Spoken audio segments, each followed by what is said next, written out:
Good morning. It is Sunday. It is day 3 of Dragon Con here in Atlanta. After much tinkering with light and seeing how horrible yesterday's video looked, because I was making use of light in the light sources in the hotel room, I decided that I had to switch it up. I wanted to show the view, the beautiful city out behind me, the beautiful office building directly out behind me. It turns out that was a mistake, and that instead you must look at my unmade bed and unkempt hotel room, and I must have the beautiful, glorious morning light in my face. I'm feeling better today. I've gotten used to the con stuff, and also this morning I went downstairs to get coffee at the coffee bar in the hotel, and I talked to the barista for a few minutes, and I told her that this was very helpful because it meant that I would have spoken out loud to another human for at least several minutes before getting super caffeinated and then going on the internet and talking on camera to whoever. The first words that one utters out loud in any given day should probably not be into a front-facing camera live on YouTube, especially when one's livelihood may depend on the results. So I'm feeling socialized. I did my push-ups. I washed. So feeling cute. And I'm here today because we are catching up with some review sniffs of Dragon Con exclusive fragrances, which I've been beating this drum for a few days, but it turns out unless you say something over and over online on every platform, virtually nobody hears about it. So we're selling a big pile of dragon-themed fragrances and peach-themed fragrances in person at our booth at Dragon Con in Atlanta all weekend, and that's fabulous. But because we know that not everyone can be here, we have opened it up to where folks can participate and buy online also through the virtual con section of our shop. Fabulous. And when you buy stuff in the virtual con, we treat it as if it was a regular con purchase. And so all the bits of swag that we throw at people when we're at a convention, like lanyards and stickers and like fun little souvenirs that Beth can't stop herself from ordering to have printed or made or whatever. Like, we just love to throw stuff at people, and that ends up in the orders also. So as you buy stuff from the Dragon Con things, you'll get some con swag also. I have to tell you, as you get older, being backlit is the way. People, like, the look for aging, I think, for the elder goth is figure emerging out of the white light to welcome you into the other world. That's where I feel most comfortable presenting myself. If you're lucky, you see me. Think about how many other people you just wouldn't want to see in that moment. But like, you know, however you feel about me, at least I'm like not threatening. So it could be a lot worse. So I've got these, I lined these up behind me before I realized what I was gonna be doing, which is not a great place for them to be. If I'm gonna be reviewing my lovely unopened Hotel Dasani, my lovely unused hotel ice bucket, and then look at this, dragon-themed hair glosses and atmosphere sprays, peach-themed hair glosses and atmosphere sprays, and I even, where did I put it? Oh, we have, inspired by some of the dragon items, we whipped up some beautiful nail polishes that are color themed. All the dragons are based on obscure, archaic color names. We've all, this is the one that I snagged for display purposes to show you, but I don't think I'm gonna like give it back, because this is the one that I wanted, the Melacris dragon. That was like the sun tea, honey, apricot perfume that we smelled yesterday, and this is like the shimmery, kind of pale banana nail polish that is made to go with it. Anyway, I have it at my hotel. It might just not make it into the bag with the other testers when we go. I have to be there this morning at 10 when they open, or else how will people smell these? So I like that there's a countdown clock on me, and I don't have Galen with me as much as I would love to smell with him. We tend to crack each other up a little bit. Also, I can't get into it today, but I've got this whole bag of the Halloween preview scents, and these are only available at the table. Today, we're not selling them online yet, but, and we've already started to go out of stock on a bunch of them. They're flying. That's so cool, but I have a bag set aside for review purposes, and maybe tomorrow, Labor Day, the last day of the con, if I'm feeling up to the labor, I will be able to sniff through. There are kind of a lot of them, but, and maybe I would skip the hearses because I did technically, I think we reviewed the sprays last year and the fragrance is the same. All in good time. I'm just saying that if I can have a chat with my barista friend tomorrow and get myself together, that we could do this again in the morning and we could smell some Halloween things. Does that sound cool? Cool, especially now that I've found my light. I feel like I'm in my full power. Because I don't know who that was yesterday. That was some kind of like truck stop gas station by a roadside attraction hitchhiker who was trying to, get home and see her kids. Kind of like Spectre. That was like not the figure coming out of the light to greet you into your Saturday that you deserved. That was a shade, like luring you to learn more about the circles of hell. So, granted, I do contain multitudes, and I accept that that is also, the duties that I may be called to perform at times. But I'm loving the reflection I'm getting off of the office building across the way. And the light will only get stronger over the next while as we proceed, so I'm gonna absorb that life and put it into some scent descriptions here.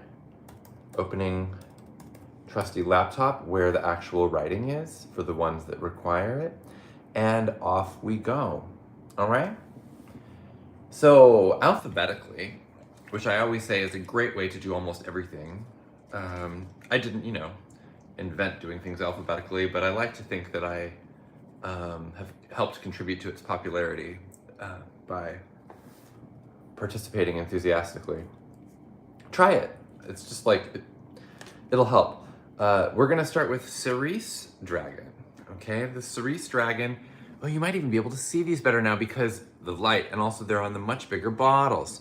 So our dear friend Eric Turner designed this great dragon design, which we were able to palette swap into all these outrageous color combinations. My voice is better, can you tell? I'm a little froggy, but not like yesterday. Yesterday was the hitcher. Today, I'm like someone who might be killed by the hitcher. I'm Jennifer Jason Lee, the young waitress who gets swept up into the action and the drama. So Cerise Dragon, again, like yesterday, these have like monster manual backstories that explain the character and abilities of the dragon, as well as its personality and proclivities, just like classic D&D stuff. Cerise, these are oily. People touched these. I have convention boogers all over these. These are not clean bottles. So I'm like, it's like somehow both sticky and slippery to the touch. It says, the tiniest of dragons. These flirty, silly, and theatrical beasts build their nests in gilded opera boxes, toy stores, and above confectionaries and sweet shops. Their scales blaze like a handful of maraschino cherries and red currants, bathed in fluorescent lighting. Sparkling with sugar crystals and drizzled with vanilla liqueur. I like how there was like a decided segue directly into scent notes where Beth was like, I'm having a great time writing about these dragons, but I have a job to do, and that is to tell you what it smells like. And I'm not gonna spray these because I only have so much hair. This reminds me of maybe like a Yule or a Looper in terms of just like communicating that beautiful, bright, sweet joy. Something. It's like the toy stores of Yule and the gilded opera boxes of Lupercalia. So we'll say that this scent, you know, lands on the calendar somewhere around like February 3rd. Um, oh, it's really beautiful. Obviously, we've got some like maraschino cherry happening. Although I will say that there's some like twinkling and drama that makes this not just like a fruity gourmand exactly. It's just like, I mean, it's like the air in the, like some big, beautiful place. Does that make sense? Like there is something sweet and delicious that's like served here, but there's also kind of like atmosphere and drama. I guess maybe that's the booziness of the liqueur, the vanilla liqueur. Could use some of that right now. I'm gonna get, usually with the hair gloss, I can get a little bit. I'm gonna gloss my knee hairs. We'll start there and we'll see. And then I'm gonna be sitting on a lovely leather hotel lounge, sniffing my knees, wearing a dress on a live stream, and you know, like it's suddenly occurring to me like why so much of my family won't talk to me anymore. Okay, ready? Yeah, it's truly, I mean, the cherry is present, but it's amazingly restrained and it's giving over to this like beautiful, silky, boozy sparkliness. Um, Not like just like a full juicy fruit hair explosion. So that I think is really good to know. I like this. I would wear this. It's definitely really bright and sweet. And it has like a nice deep dark kind of heart because of these dark fruits. Maybe over time, like the twinkly sugar vanilla liqueur fluorescent lighting aspect of it, because that was in there, which is perfect for a convention setting, would like settle down and it'll like be just like a lingering dark fruit situation.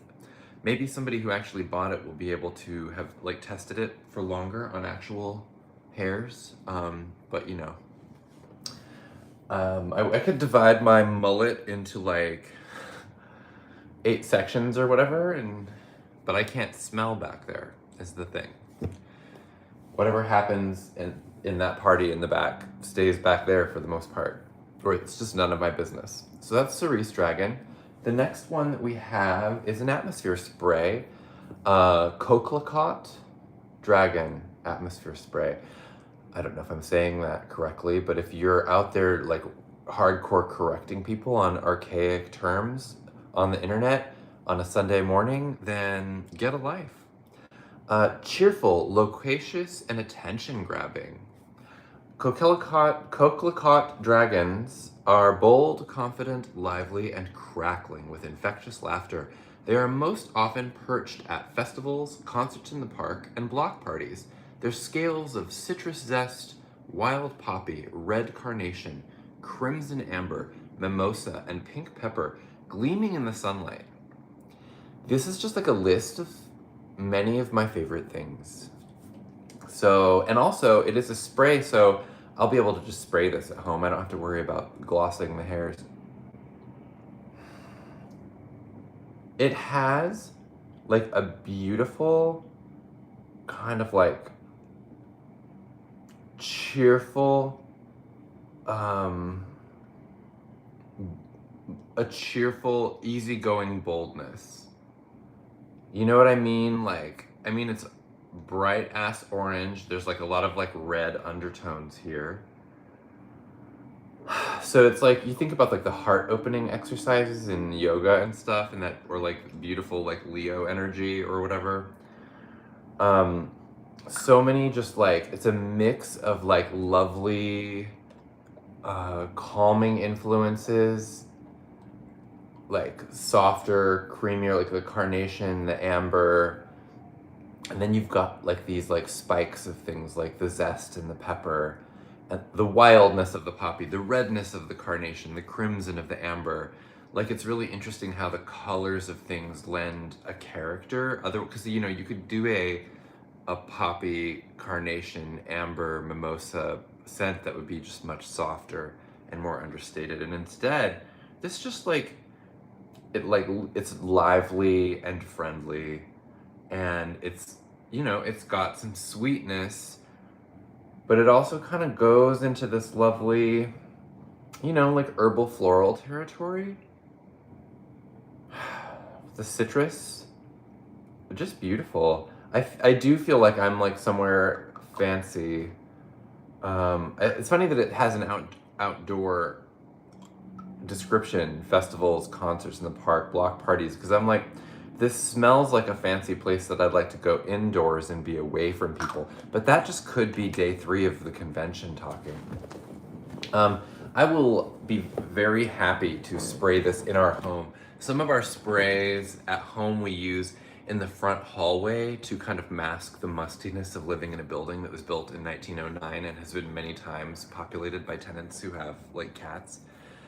On humid days, it's a little, you know, singe the nose with some unwanted odors in the common areas. But in our home, I don't think of a lot of sprays that really set the tone for like a nice day at work, for example.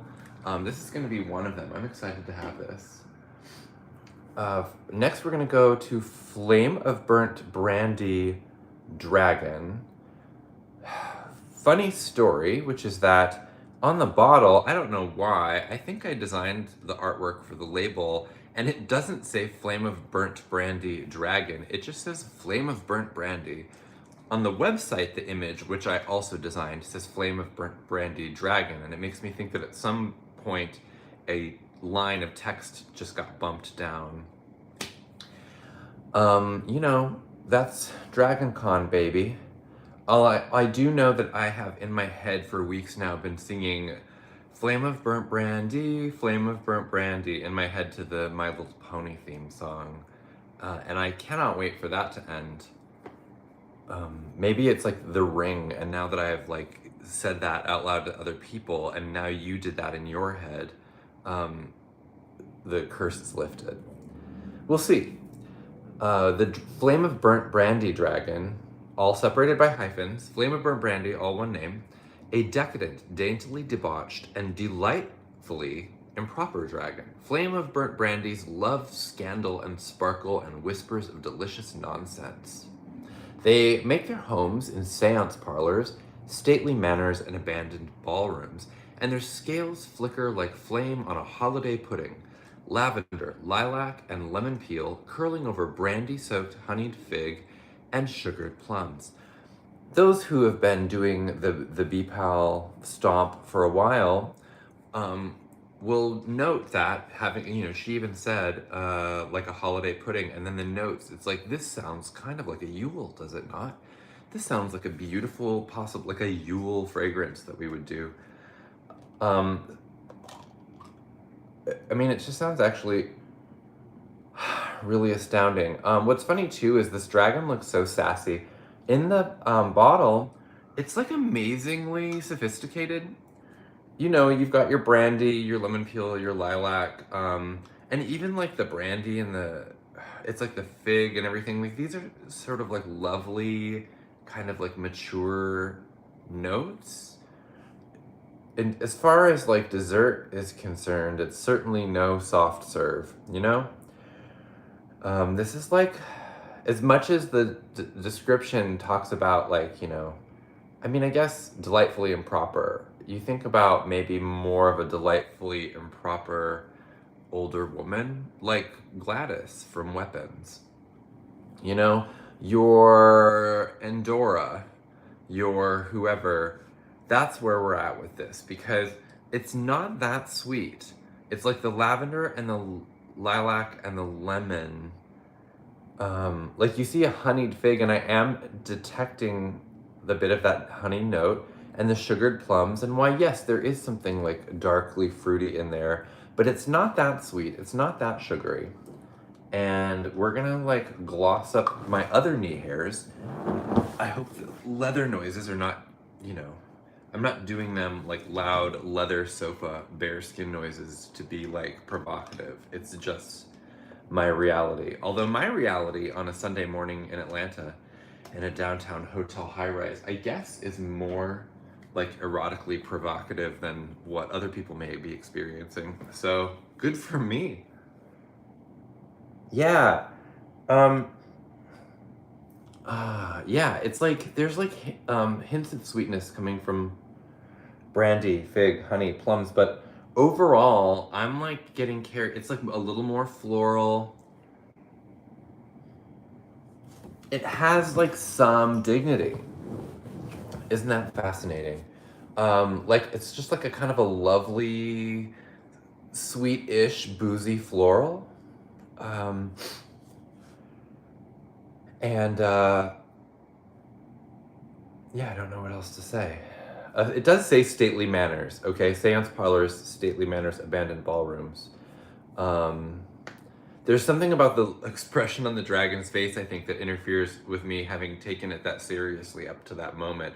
But not so. What's funny about that too is I said it smells like a Yule, but not like one of our like Yule main category gourmands. It's more actually, it smells like an Evening with the Spirits style fragrance. Ultimately, when it's on, it has that like prickle of sharpness and that like kind of historical artifact scent profile that makes me think of like the seance smells. So good work, Flame of Burnt Brandy Dragon. I hope you meet some ghosts. I'm gonna move down to the Gamboge Dragon Atmosphere Spray. Beautiful Gamboge Dragon. Wish I had thought to wear something Gamboge today. I guess my hair is kind of Gamboge right now. It's Gamboge. It's Autumn Sunrise. It says, at first glance, the Gamboge dragon seems unremarkable. I disagree, but we'll go on. Quiet, muted, seemingly dull, but beneath its subdued surface pulses a fierce golden flame, a sun-bright wit with a venomous streak.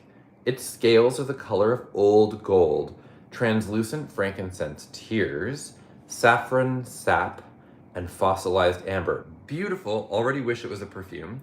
Also, I want to point out that when doing a palette swap to create the Gamboge Dragon on the label and going from this copy and what I'm seeing online, doing a dropper tool thing from the color thing to do the color of old gold, it's like, I challenge you to do that without making something just tan or brown or whatever. It was like a real challenge to kind of get an old gold look that did the color justice without going into like some really just like relatively dull territory. So I think it looks great. Oh, this has my heart. Like frankincense really is in a lot of my favorite scents in kind of a dark way. There's something about the saffron here. I can't tell if there is like a metallic gold scent to it. There really might be. But it's like truly warmed up by this like by the fossilized amber, and the saffron sap really gives it the warmth and the life of kind of like a living spirit instead of just some old empty cave full of nice things. Oh, this is so good. I want to spray it right now, but that will ruin my other scent experiments. Yeah, there's like the amber and the saffron, there's like a warmth and a life to it. Otherwise, it would be maybe like entering into like like someone's old study or like a church sanctuary, which is a beautiful thing. But with here, it's like there is some like a really vivid, lingering presence, like somebody glamorous was just here in this room moments ago. That's great. I'm gonna, between this and the other one, like I'm staring down over my first Minneapolis winter, and if I have a coquelicot, wow, is that a typo on the, no, coquelicot, it's coquelicot on the label, and it's coquelicot on the website. Who's wrong? Could it be me? Let's see. I'm afraid to look. What if it's me? Let's see. I have to know right. It's Coquelicot on the website and in the copy, which means that on the label it just says Coquelicot, and I am the wrong one. So we have a label typo, which, you know, as far as I'm concerned, just like only increases the value of this product. Truly iconic label design behavior. Two. Okay, well, mostly this will stay buried in the video, so we'll never really know. Beyond like me and the 9 people watching this, and the, like, I don't know, like several hundred people who watch this later, will all be in on this thrilling secret together. But no, Beth never said anything to me, so I don't even know if she saw it. Again, maybe, you know, this is an archaic color name, so maybe we're all wrong. Okay, so that's it for Gamboge Dragon, and that brings us to the last of our dragons today. Cooking right along at 26 minutes is the Glaucus Dragon, which it does appear that I spelled correctly. And it says, contemplative and aloof, the Glaucus Dragon prefers mist-shrouded beachside cliffs, sea-battered ruins, and fog-thick fjords. These dragons are unapproachable and solemn. Their scales are the color of weathered stone, pale sage, silvered fir resin, white amber beach linen, B-E-A-C-H, beach lichen. That makes more sense. I was like, beach linen. Where are my beach linens? Be sure to have the beach linens ready upon our arrival. Beach lichen and hazy orris. I'm just circling back for a moment, and just to say also that while I am extremely contrite, others on the team have had, I made these labels a while ago, and we've had weeks and weeks to have caught this. So the initial mistake was mine.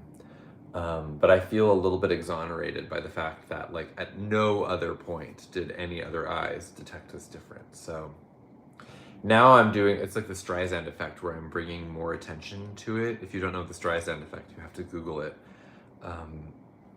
So yeah, I'm officially like making it bigger than it was. Honestly, if I had covered it up and not said anything when I was reading, no one might have noticed at all. I just realized I can see the Coca-Cola corporate building from here.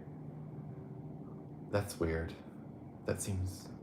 Was it there the whole time? Okay, Glaucus Dragon. Remember when I was smelling a blue dragon? Weathered stone, pale sage, silvered fir resin, white amber, beach lichen, and hazy orris. Ooh. Wow, I'm getting like misty, you know the romance novels that are set in like Scotland?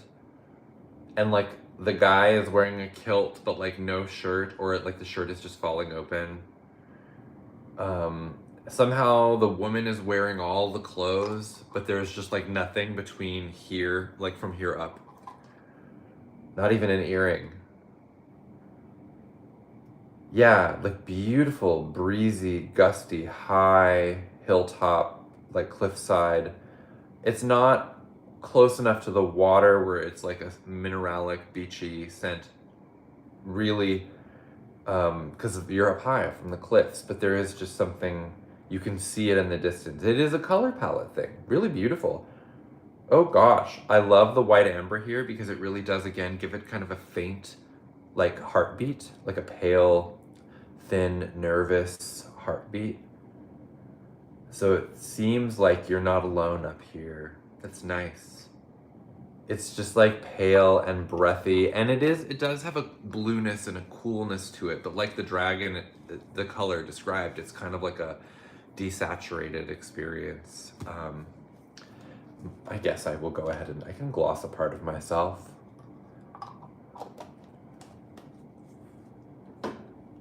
I'll just gloss myself over here. Glaucus gloss. Yeah. On the skin, I'm glad I did that. I'm getting a little more of the kind of like the faint green from the fir and the sage. the lichen with its just kind of like gray, it's like not grassy or mossy, it's gray, but there is something kind of like alive about it. It's just definitely very hazy and refreshing, and but like soft. Amber and orris here are definitely making this into like a little less of like a pastoral, like fresh outdoor experience. And you kind of do smell probably like that beautifully semi-adorned Scottish romance novel heroine. I mean, and he's out there too, and he probably smells the exact same way. It's a truly kind of androgynous scent fantasy. Somehow you are both the rugged Highland farmer and, you know, the fancy lady who is, you know, clinging to his Fabio chest. Beautiful. Okay. Oh, I have to, okay, so I'm gonna have to adjust position a little bit because I sat here sitting in any one position for 31 minutes. It's just not recommended. Okay, all right. I'm better. We'll do the other side now. Okay, well for these, the peaches, I can close my laptop because the descriptions are written on the label. For example, we have this peach chai hair gloss. These are fun to smell on camera because there's not like lots of explaining to do. A lot of these are components that people have, are readily identifiable. In the bottle, full blast, firstly, it's the chai. And then you realize that the chai has a kind of like a ruddy, bright orange quality to it behind, which at first glance, first nose glance, I would be tempted to imagine is pumpkin. Just because of all the spices, I think, in the chai. And then you're like, wait a second though, this has a kind of a golden, juicy shine. And then you get in and you're like, that's peach. That is peach. Okay. Oh, okay. Well, I can gloss myself with this. I have worn this. I did. I couldn't resist it. How could I? I have people to impress. Sometimes you just want to like leave them, like flick your mullet at somebody from across the room and ensnare them in your peach chai spell. Yeah. It's like a really good blend of a fruity scent and a kind of a spicy tea scent, I will say that. It has a real kind of like, a real understated elegance. The spice makes it like really enticing, and like sometimes giving somebody fruit on full blast has like, I would say like an inverse effect where it's like, you might not be in the mood for fruit, you know what I'm saying? But the spice is a little more like kind of insinuating and something that you're used to smelling a little more like atmospherically, because like when's the last time you were walking around somewhere and just smelled so much peach from like as a result of like actual abundant peaches? Like it just doesn't happen that often. But spices are everywhere, and the scent of things being prepared, often spice is part of that. So I don't know, there's just something about this that like the chai makes this cuddlier and I think more alluring, and it kind of tempers some of that like va-va-boom, like big peach energy. So it's really beautiful. It's like nice and soft. Nice and soft and spicy. Okay. And now I've got my Peach Rock Candy Atmosphere Spray, which, well, I don't want to say too much because I haven't really smelled it. This is sitting at the back of the school bus with the bad kids who have sneaked like, you know, the candy pile to school. It smells so good. I mean, this is like, I know it says rock candy, but it really is like burying your face in the peach ring bag where you're really smelling the sugar as much as the peach. Oh, it does. It has a hardness. It's amazing. It's like a peach hard candy for sure.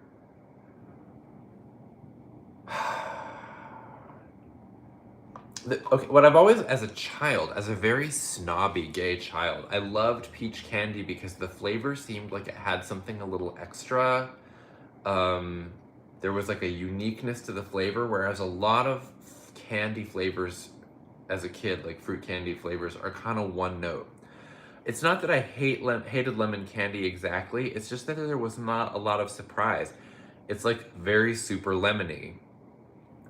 I maybe why I was drawn to flavors like banana, watermelon, peach, etc., even grape sometimes. It's like because there was a twist on it that was like outside of the familiar experience of the fruit. And strawberry does this too. Like anything that's like too naturalistic to the actual fruit just seems like kind of boring. And even then, like strawberry, like you have all of these fruits, you get used to them. But a peach candy was like a special find in the 80s, right? Like there wasn't like loads of peach candy around. I remember peach Jolly Ranchers were really exciting, and then the peach gummy rings, like I don't remember when they started becoming really popular. I remember, I guess, them showing up in the 80s, more in the 90s. But this was like fresh horses, palette-wise, it was really exciting. That's what I get from the peach rock candy, where I'm like, it really, any fruit rock candy atmosphere spray would probably be divine. If this was a grape rock candy, I would just be so excited. But like the peach gives it just like that special, like sassy twinkle that's hard to explain. It's like bright. I don't know. Words fail, but it's good stuff, and I'm gonna spray it on our curtains today so that everyone has to smell it, because I feel like we'll have some plausible deniability there because it doesn't smell like frankincense or whatever, and it could actually just be somebody's food. Now we've got a peaches and smushed grass atmosphere and linen spray. I'm not wiping the linen sprays on me, I'm just smelling them because they're not meant to be worn on the skin exactly and won't like transform the same way, I don't think. So I'm just doing a bottle sniff. Ooh, I've smelled so much peach and like other stuff right now that an actual fresh grass note just feels like it just like poked me in the nose. That's nice.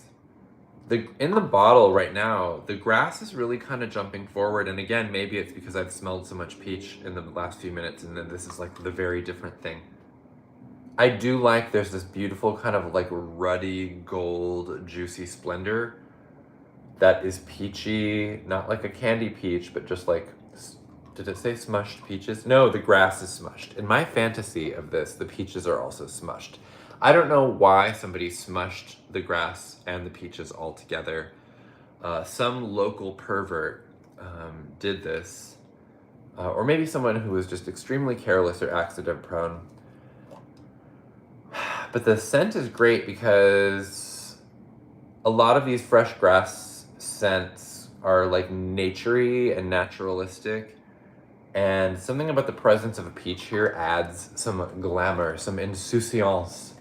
And that makes it kind of more fun. I don't know, it's adding a peach just makes things, more exciting. And then we've got your pink peach, summer strawberry, and candied amber. Already I feel like I'm back on the back of the school bus again because there's one of the bad kids, one of like the older girls on the school bus smelling like pink peach, summer strawberry, and candied amber. I just know it. I have a specific person in mind when I say that from my own experience.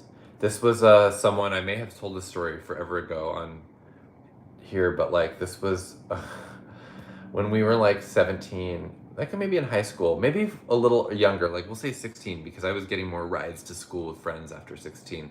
But we showed up at school and she threw up on the school bus and everyone panicked because they thought she was throwing up blood, but she had actually been drinking vodka and red Kool-Aid before leaving for school. And that is why she threw up and then what she threw up. And it was a whole, but like, at the time I was horrified of that. but I have to admit, a little impressed. And then looking back, this is like very glamorous actually, and could be like, you know, some kind of like Lana Del Rey origin tale. So Pink Peach, Summer Strawberry, and Candied Amber is for the like, you know, popular bad girl on the back of the bus who may have thrown up vodka and strawberry Kool-Aid. Limited edition hair gloss. Did I say atmosphere spray? Weirdly, I feel like the smell itself is more of a college girl.